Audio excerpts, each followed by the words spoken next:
பார்த்தீங்கன்னு சொன்னால் கேரளாவில் வந்து இப்போ மண் சரிவு ஒன்று ஏற்பட்டிருந்தது. அதில் நிறைய குடும்பங்கள் காணாமல் போயிருக்கிறது. உண்மையிலே நினச்சி பார்க்கக்குள்ள ஒரு எப்படி சொல்கிறது, ரொம்ப கஷ்டமாக இருக்கு மனசு. எவ்வளோ பாடப்பட்ட, எவ்வளோ துடி துடிச்சு அந்த எதிர்பார்க்காம நடந்த விஷயம் உண்டு. உண்மையிலே கடும் ஒரு இதாக மனசுக்கு உண்மையிலே கஷ்டமான இது உண்டு.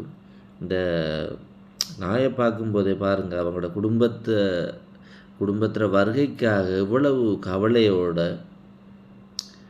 ஒரு மனசில் ஏக்கம், எப்படா நம்மளோட உரிமையாளர் வருவாங்க, எப்போ நம்மளை வந்து பார்ப்பாங்க, எப்போ நம்ம அவங்கள பார்க்கலாம் சொல்லி சாப்பாடு தண்ணி இல்லாமல் அவங்களோட வருகைக்காக அவங்க கிடைக்க மாட்டாங்களான்ற சொல்கிற ஒரு இதில் மன வருத்தத்தில் எவ்வளோ மனம் உடைஞ்சு போய் பார்த்தீங்களா? உண்மையில் கஷ்டமாக இருக்கு.